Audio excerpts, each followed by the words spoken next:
let us all do we can to build a better future. I want to give a shout out to my good friend of the show, Do Dissidents.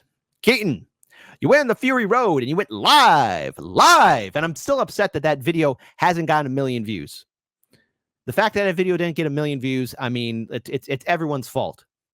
From all of you watching to Republicans to Democrats, it's everybody's fault that live video didn't get to 1 million views. Cute puppies and little kittens, it's their fault too. It's everybody's fault. If you get what I'm referencing, I love you. But however, I want to get back on point. Why is Do Dissidents and Keaton proven correct? Because the Democratic primary was one big waste of time. I knew it. We all knew it. It was one big waste of time. Pointless. Absolutely pointless. And anyone that thinks that running in the Democratic primary, you can get things done, no. I'm going to make a controversial statement here in a 3, 2, 1. You can get further in the Republican primary than you ever will in the Democratic primary. Trump in 2016 was more democratically elected in his primary than Hillary Clinton was, because the Democrats have superdelegates. The Democrats have a rigged system, and we saw it play out in 2016 and 2020. And surprise, surprise, tic-tac-toe, 3 in a row. Barney got shot by a G.I. Joe. We saw it again in 2024.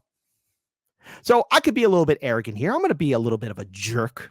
I'm going to be a little bit mean. I'm going to be a little bit of an a-hole, because liberals, you constantly tell us that we got to participate.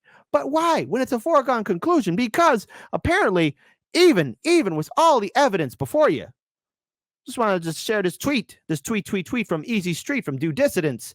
Biden disenfranchised their delegates, boycotted their election, took his name off the ballot, and they still, like good abusive spousals, helped them win. There's no more useless political cohort in America than Democratic primary electorate. New Hampshire Democratic primary results. Uh-oh. Unprocessed write-ins, 73%. Dane Phillips, 20.8%. Marianne Williamson, 4.5%. What am I looking at here? What am I looking at here, liberals? And anyone who's a Dean Phillips or Marianne Williamson support, please explain this. I mean, you had a lot of time to really, really lay it into Biden. Why are you wasting my time? Gone are the days of the Bernie Sanders movement of 2016 and 2020. Those days are gone. They're not coming back. Do you understand me? They're not coming back. They're gone. You're wasting my time, everybody's time. Hey, let's have democracy in the chat. Do you agree with Do Dissident's tweet here? Type 1 for Kent. This was a mean tweet. It's violent, and it hurts my feelings. Type 2, no. It's exactly how I feel. That's why I don't vote for the Democratic primary. So let's go ahead and just reopen this old wound, because you know something, I think a lot of people who were in this room when Keaton was there are now reflecting on what this New Yorker had to say. So let's listen again in its full entirety. I will not pause it. You're down in single digits. I don't mean any disrespect by that. I'm just saying it's not necessarily because of the race you ran, and I don't agree with you on everything for sure. It's because of the party in which you're running. Look around. You got morons on the street here saying we're going to write in Joe Biden. Joe Biden's not even running in this race. He's got people writing his name in 60, 70%. So if we can harness this energy that you're talking about, and I have a lot of respect for that vision, if we can harness this into mutual aid networks with the understanding that we are not a voting majority, but we can harness this power in other ways to help each other survive the inevitable demise of this country, which we all know is coming, do we not? I mean, we feel it, right? It's going to be Biden. It's going to be Trump. It's probably going to end up being Trump. So there you have it, right? So what do we do at that point? I am 100% not involved in your analysis. All right, fair enough. So first of all,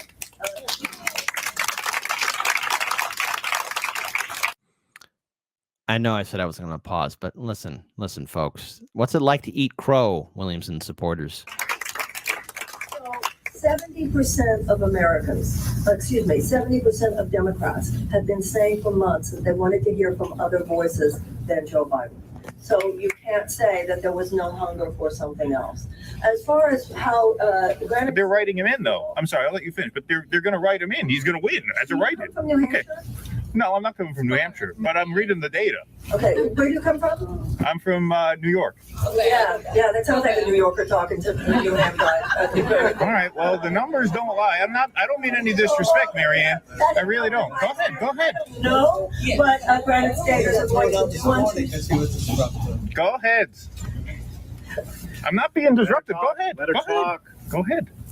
a New Yorker coming to New England and telling them how they feel. I mean, that's really audacious, but hold on just a moment. Hold on.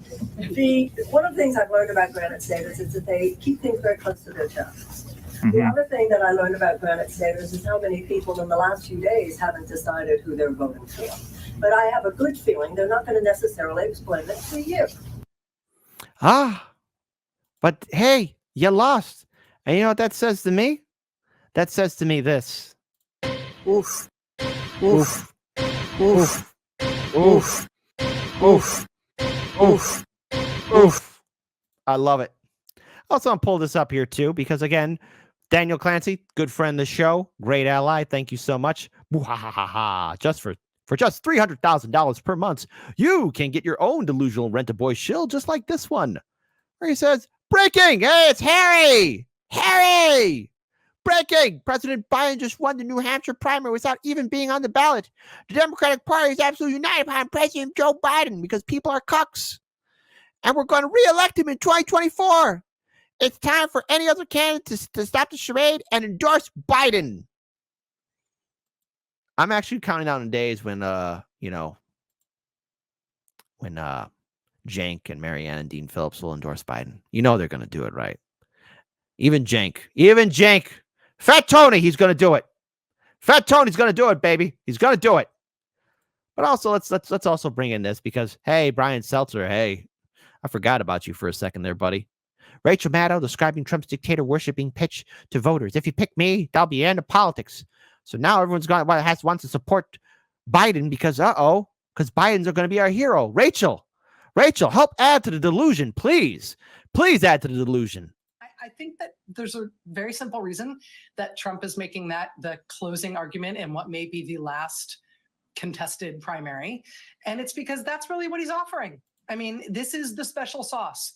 Donald Trump is not leading the Republican Party and leading the Republican field of candidates because of his youthful vigor or because of his policy preferences or because of his eloquence, right? There's none of that is going on. What he's offering is what he both sort of inherently offers and now more and more explicitly offers, which is if you pick me, that'll be the end of politics. And you won't have to deal with politics anymore. You won't have to deal with contested elections. You won't have to deal with contests or divisions when it comes to power.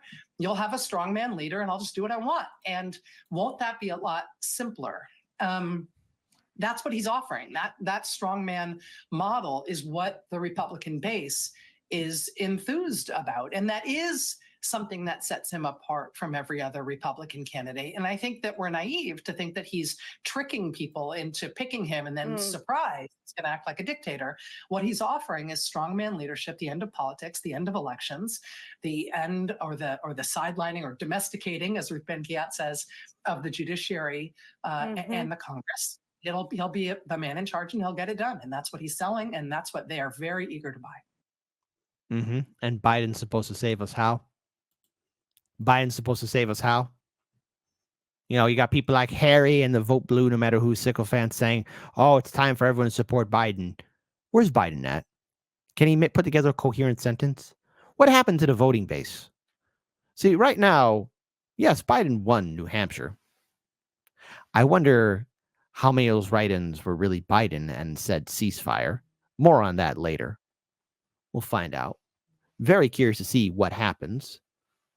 But going forward with all of this, everyone realizes that this old man Biden, who's 81 years old, and this isn't against anyone who's reaching that age, but look, when you're in charge of a global superpower, a nation like America, you need someone who's a little bit sharp. And Biden has exhibited signs of either dementia, Alzheimer's. He's not all there. You know, we all have a beginning, a middle, and an end. And Biden is the setting sun. I remember when he said he was going to be a one-term president. What happened to that promise? So Stephen A. Smith says, absolute disgrace that Democrats are begging an aging Biden to run against Trump. It is rather pathetic. Stephen A. Smith is calling out Democrats for relying on the octogenarians such as President Joe Biden to beat former President Trump at the ballot box. It's an absolute disgrace on the part of the Democratic Party, Democrats, liberals. Please don't put progressives in there. But yes, even progressives, because there are some progressives that are still that dumb enough to go for Democrats. And you're begging an 82-year-old man to run for re-election, Smith said in a Tuesday interview on Sirius XM, the Howard Stern show. What the hell have you been doing in that year of 2024? You have to rely on an 82-year-old to beat a 78-year-old man with 4 indictments, 91 counts against him, Smith asked. Biden is 81 while Trump is 77. So there you go. Yep. So there we go.